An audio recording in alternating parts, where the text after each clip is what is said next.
독일의 과학계와 교육계에 전례 없는 파문이 일고 있습니다.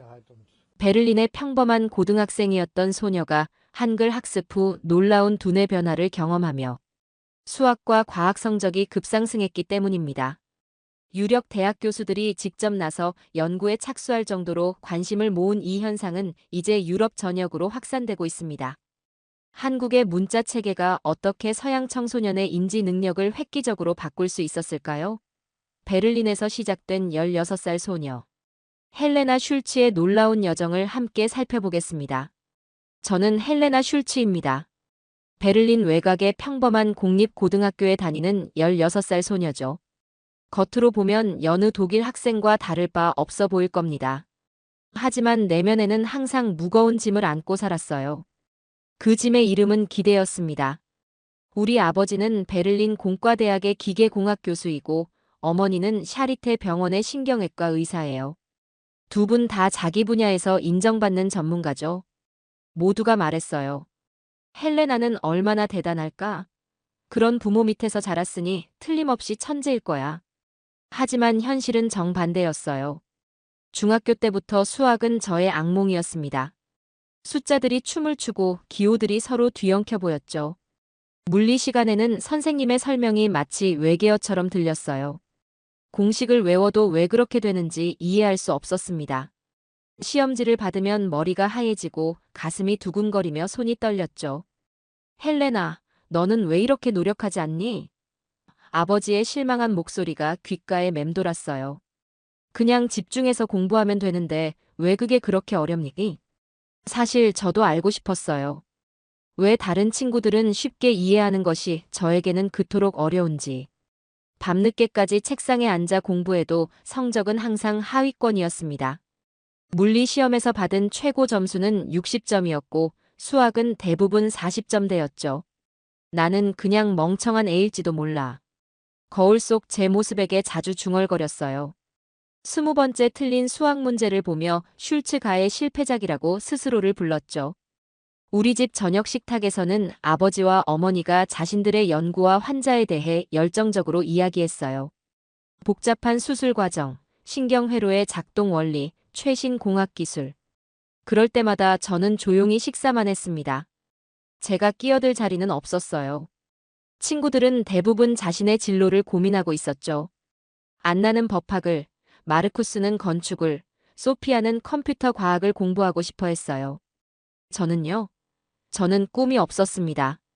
아니, 정확히는 꿈을 가질 자격이 없다고 느꼈어요. 미넨 공대 입학? 웃기는 소리죠. 제 성적으로는 지역 전문 대학도 가기 힘들 거라고 생각했으니까요. 학교 상담 선생님은 헬레나, 너는 다른 재능이 있을 거야. 모든 사람이 다 수학이나 과학을 잘할 필요는 없어라고 위로해 주셨어요. 하지만 그 말이 더 큰 상처로 다가왔습니다. 제 부모님처럼 되고 싶었으니까요. 그들의 지적 세계에 함께하고 싶었던 거죠. 16번째 생일, 할머니께서 작은 일기장을 선물해 주셨어요. 첫 페이지에 쓴 글이 아직도 선명해요. 나는 똑똑하지 않다. 하지만 그래도 괜찮다. 스스로를 받아들이려는 시도였지만 마음 깊은 곳에서는 인정할 수 없었습니다. 정말 그게 괜찮을까? 정말 이대로 살아도 될까? 그때는 몰랐어요. 내 인생을 완전히 바꿀 운명의 순간이 학교 게시판에 붙은 작은 전단지로 다가오고 있다는 사실을. 학교 복도에서 사물함을 열던 어느 월요일 오후 눈에 띄는 파란색 전단지가 게시판에 붙어 있었습니다. 대부분의 친구들은 그냥 지나쳤지만 저는 왠지 모르게 발걸음을 멈췄어요. 언어와 인지의 관계 연구 참가자 모집, 베를린 훔볼트 대학 언어신경과학센터. 전단지 내용은 간단했습니다. 15세에서 18세 사이의 청소년을 대상으로 문자 체계가 인간의 사고방식에 미치는 영향을 연구하는 프로젝트라고 했어요. 참가비도 주고 방과 후 시간만 내면 된다고 적혀 있었죠. 문자가 사고방식에 영향을 준다고? 처음엔 반신반의했어요. 글자가 어떻게 생각하는 방식을 바꿀 수 있을까? 하지만 그 순간 문득 궁금증이 생겼습니다. 내가 수학과 과학을 못하는 이유가 어쩌면 독일어 때문일 수도 있지 않을까? 터무니없는 생각이었지만 희망의 실마리라도 잡고 싶었어요. 집에 돌아와서 어머니께 연구 참여 이야기를 꺼냈습니다. 평소였다면 별 관심도 없었겠지만 그날따라 어머니는 눈을 반짝이며 말씀하셨어요. 훔볼트 대학의 클라인 교수팀이구나. 최근에 그분 논문을 읽었는데 아주 흥미로웠어. 새로운 문자 체계를 배우면 뇌의 신경회로가 변화한다는 가설을 연구하고 계시지. 어머니의 반응에 용기를 얻어 바로 이메일을 보냈고 다음 날 답장이 왔습니다. 목요일 오후 4시 훔볼트 대학 언어신경과학센터로 오라는 내용이었죠. 목요일이 되자 가슴이 두근거렸어요. 학교가 끝나고 바로 지하철을 타고 대학으로 향했습니다. 커다란 석조 건물 앞에 서니 왠지 모를 긴장감이 들었어요. 내가 여기 올 자격이 있나 하는 의문이 들었지만 용기를 내어 문을 열었죠. 안내 데스크에서 연구실 위치를 물었더니 친절한 학생이 3층으로 안내해 주었어요. 문을 두드리자 밝은 미소를 지닌 30대 초반의 여성이 문을 열었습니다. 헬레나 슐츠군요. 반가워요. 저는 마리아 클라인 교수입니다. 들어오세요.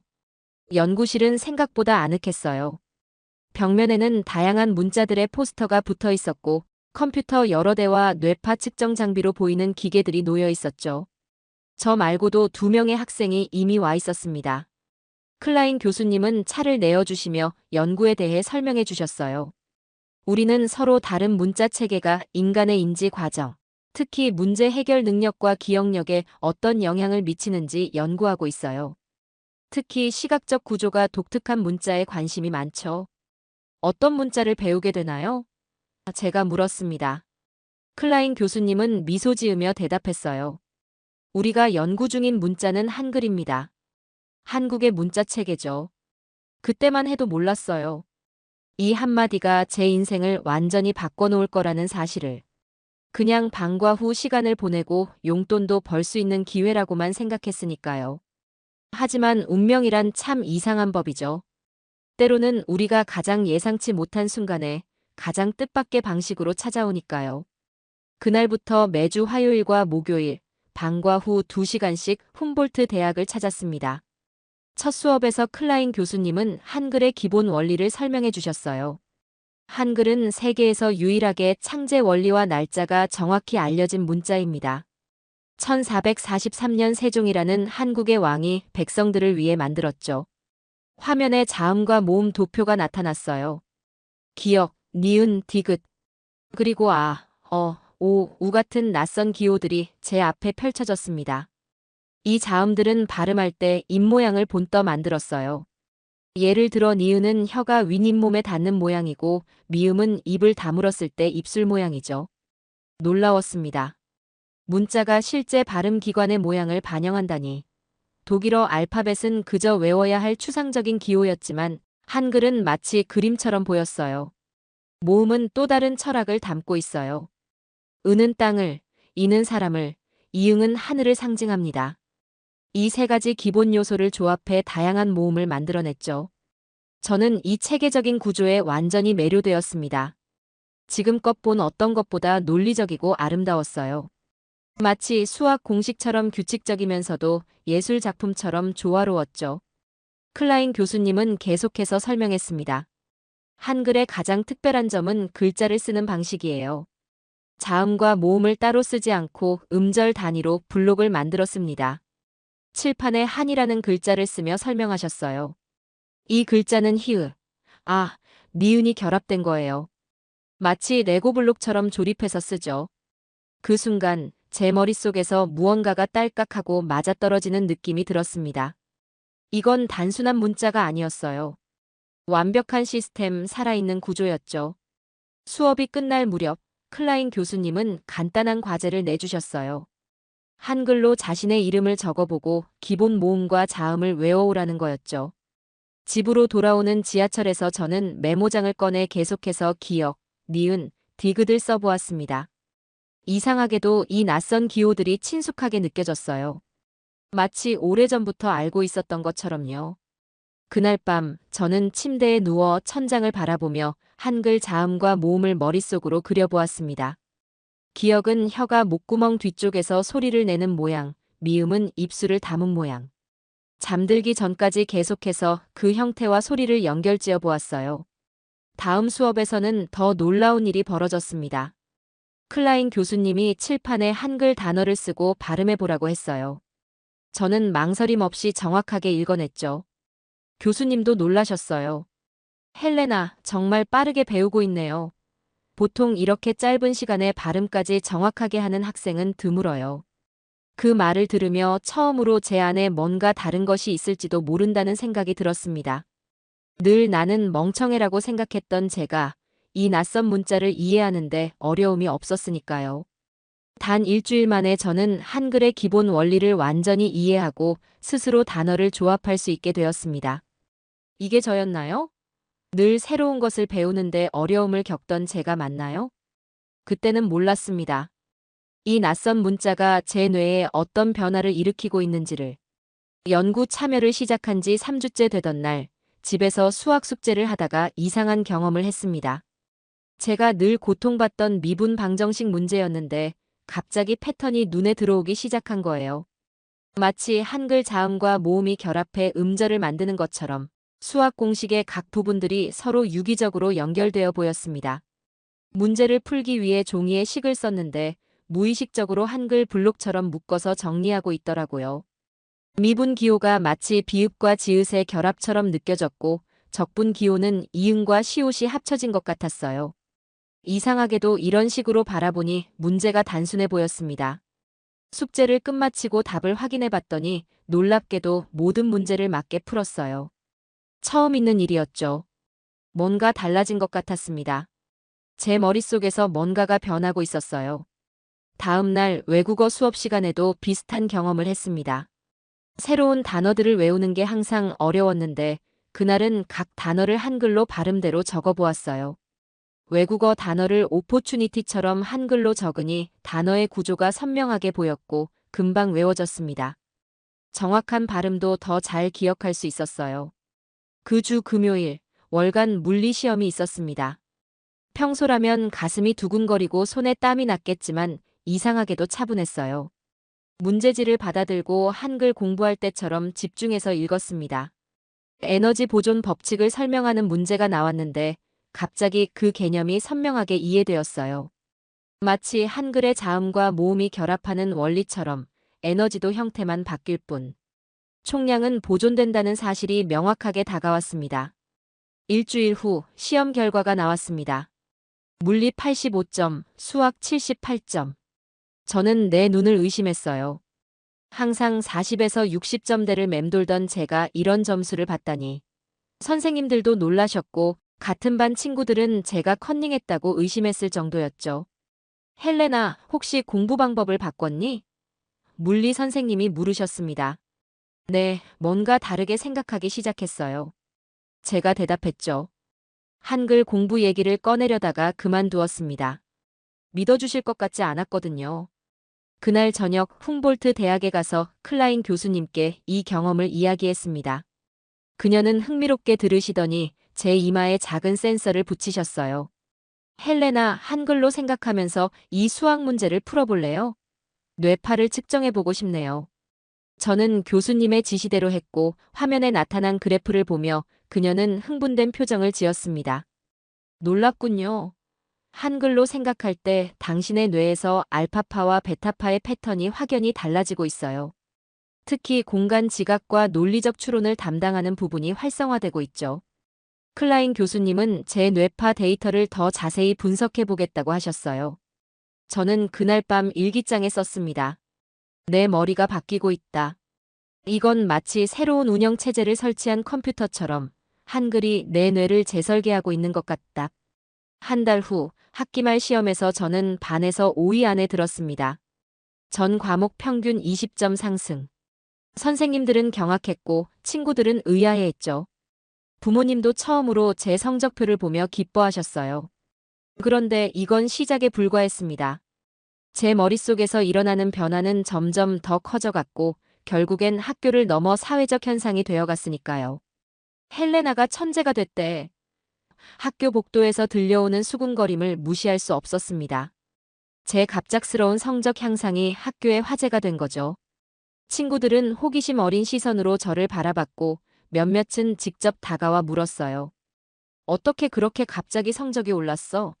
뭐 특별한 비결이라도 있어? 안나가 점심시간에 물었습니다. 처음엔 대답하기 곤란했어요. 한글을 배우니까 갑자기 수학이 이해되라고 말하면 누가 믿겠어요? 하지만 계속 질문이 들어오자 결국 진실을 이야기하기로 했습니다. 사실 한국 문자를 배우고 있어. 훔볼트 대학 연구 프로젝트야. 친구들의 반응은 예상대로였어요. 대부분은 황당하다는 표정이었고 몇몇은 비웃기까지 했죠. 문자랑 수학이 무슨 상관이야? 그냥 갑자기 공부에 관심이 생긴 거 아니야? 하지만 제 주변에서 일어나는 변화는 분명했습니다. 수학 문제를 풀 때 예전과는 완전히 다른 접근법을 사용했고 복잡한 개념도 한글의 구조로 생각하니 명확하게 이해됐어요. 누가 뭐라 해도 이건 진짜였습니다.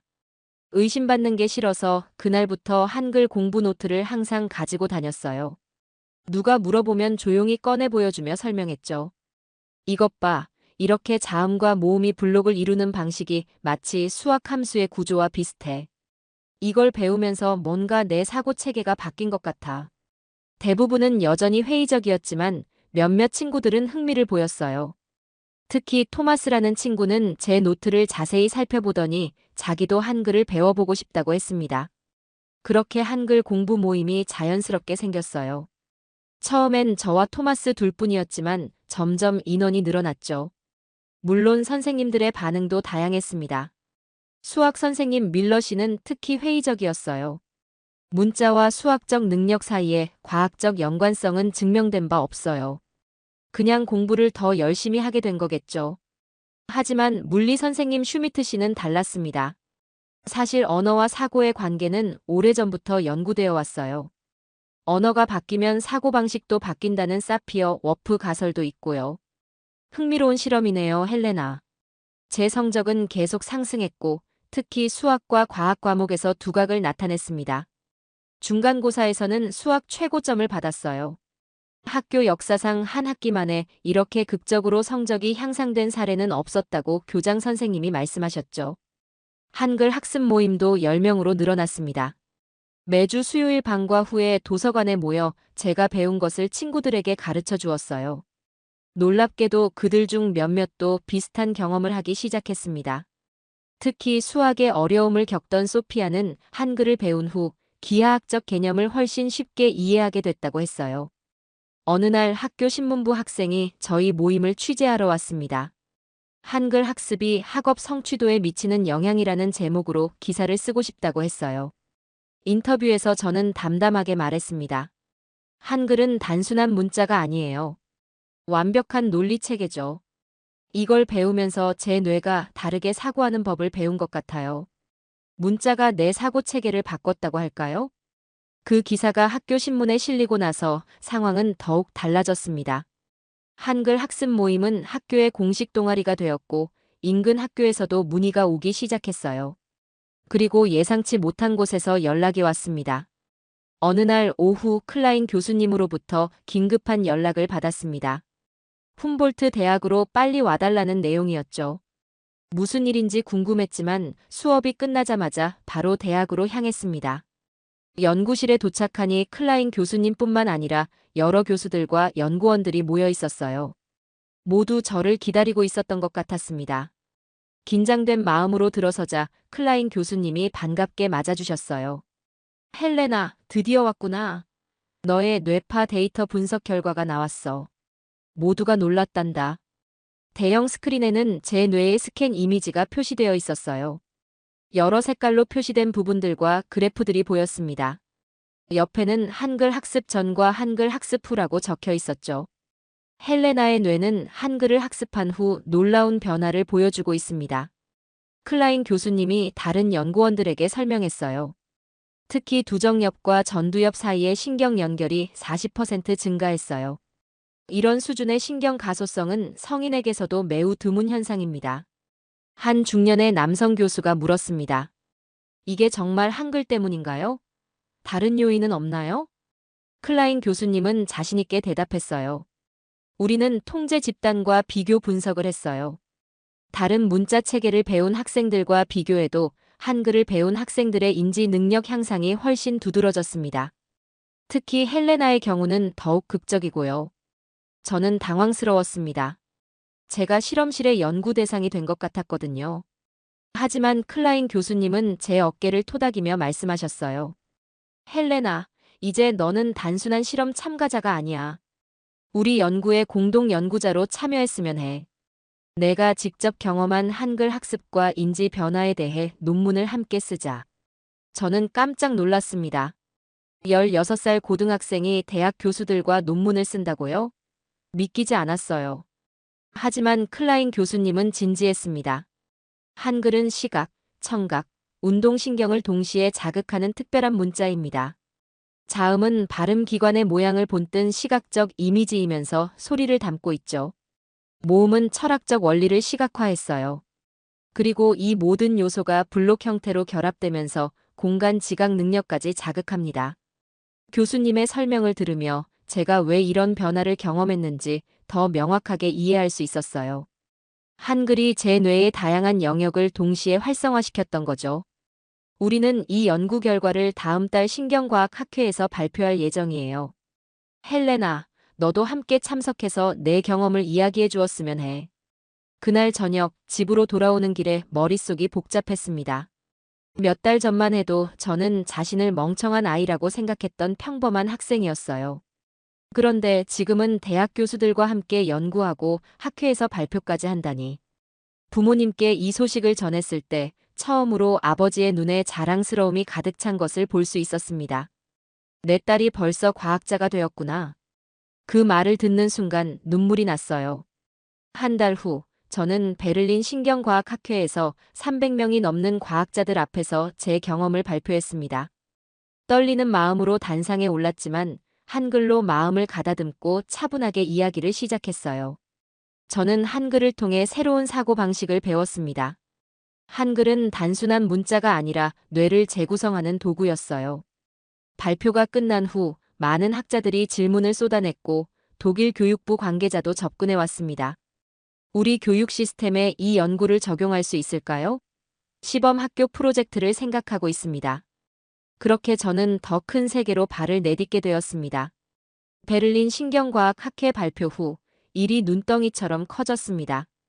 다음 날 아침 지역 신문 일면에 독일 소녀의 뇌를 바꾼 한국 문자라는 제목의 기사가 실렸어요. 제 사진과 함께 한글 학습이 인지 능력에 미친 영향에 대한 내용이었죠. 교육부는 빠르게 움직였습니다. 베를린 지역 5개 학교를 선정해 한글 인지 강화 프로그램이라는 시범 사업을 시작했어요. 모든 학년에서 일주일에 2시간씩 한글을 배우는 커리큘럼이었죠. 물론 한국어를 가르치는 게 아니라 한글의 구조와 원리를 통해 논리적 사고력과 공간 지각 능력을 키우는 프로그램이었습니다. 저는 이 프로그램의 학생 자문으로 참여하게 됐어요. 주말마다 시범 학교들을 방문해 제 경험을 이야기하고 학생들에게 한글 학습 노하우를 전수했죠. 처음엔 부담스러웠지만 점점 익숙해졌습니다. 무엇보다 다른 학생들이 저와 비슷한 경험을 하는 모습을 보는 게 기뻤어요. 헬레나, 덕분에 수학이 정말 재밌어졌어. 시범 학교 중 하나인 프리드리히 김나지움의 마틴이 말했습니다. 한글 블록을 통해 함수 관계를 생각하니까 훨씬 이해가 잘 돼. 교사들 사이에서도 헬레나 방식이라는 말이 퍼졌어요. 수학 문제를 한글 구조로 시각화하고 물리 개념을 한글의 자음, 모음 결합 원리로 설명하는 방식이었죠.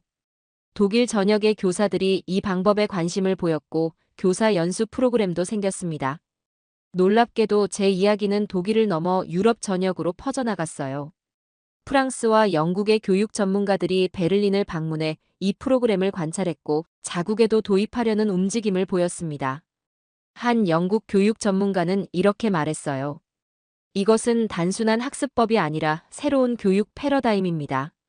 어느 날 국영방송국에서 다큐멘터리 제작 제안이 왔습니다. 한글로 뇌를 깨우다라는 제목의 45분짜리 다큐멘터리였어요. 처음엔 거절하려 했지만 클라인 교수님께서 이 연구를 더 많은 사람들에게 알리는 좋은 기회라고 설득하셨죠. 촬영은 3주 동안 진행됐어요.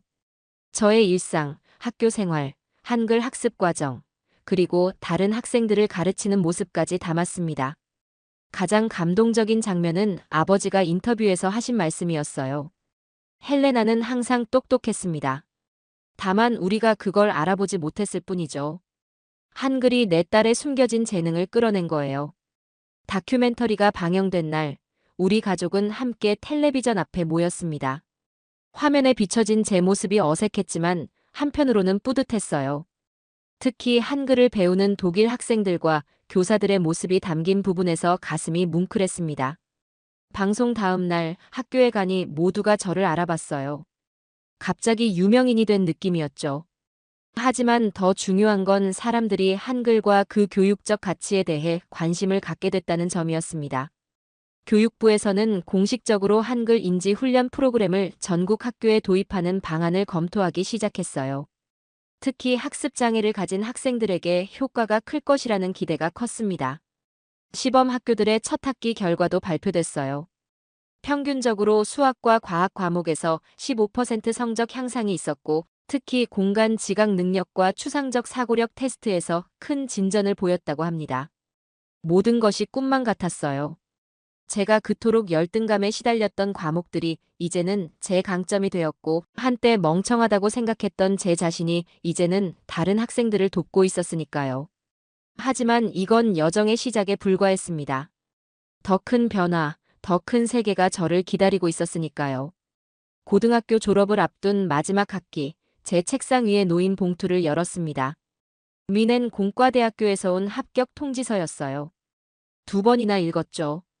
믿기지 않았으니까요. 2년 전만 해도 꿈도 꾸지 못했던 일이 현실이 되었습니다. 독일 최고의 공과대학에서 인지신경과학을 공부하게 된 거예요. 헬레나, 축하해. 어머니가 환호성을 지르며 저를 안아주셨어요. 아버지는 조용히 미소 지으셨지만 그 눈빛에서 무한한 자부심이 느껴졌습니다. 합격 소식은 빠르게 퍼졌고 학교에서는 작은 축하 파티까지 열어줬어요. 교장 선생님은 연설에서 이렇게 말씀하셨죠. 헬레나는 우리에게 중요한 교훈을 주었습니다. 학습의 한계는 없으며 때로는 전혀 예상치 못한 곳에서 돌파구가 올 수 있다는 것을요. 미넨 공대 입학을 앞둔 그해 여름, 저는 클라인 교수님과 함께 특별한 프로젝트를 시작했어요. 한글 인지 학습센터를 설립하는 일이었죠. 훔볼트 대학의 지원과 교육부의 후원으로 베를린 시내에 작은 센터를 열었습니다. 학습 장애를 겪는 학생들, 인지 능력 향상을 원하는 성인들, 그리고 새로운 교육 방법을 찾는 교사들을 위한 공간이었어요. 개소식 날, 센터는 사람들로 가득 찼습니다. 기자들, 교육자들, 그리고 한글에 관심 있는 시민들까지. 제가 테이프를 자르는 순간 가슴이 벅차올랐어요. 저 자신의 어려움에서 시작된 여정이 이제 다른 사람들에게 도움이 되는 길이 되었으니까요. 센터는 예상보다 훨씬 빨리 성장했습니다. 유럽 각국에서 요청이 쏟아졌고 첫 해에만 3개의 분원이 생겼어요. 프랑스 파리, 영국 런던, 그리고 이탈리아 밀라노예요. 각 센터마다 현지 교육자들과 신경과학자들이 함께 일했고 저희가 개발한 프로그램을 현지 상황에 맞게 적용했죠. 가장 보람찬 순간은 학습 장애를 가진 아이들이 변화하는 모습을 지켜볼 때였어요. 특히 난독증을 겪던 한 소년이 한글 학습 후 책을 유창하게 읽게 되었을 때 그 아이의 부모님이 흘리는 기쁨의 눈물을 보며 모든 노력이 값진 것이었음을 느꼈습니다.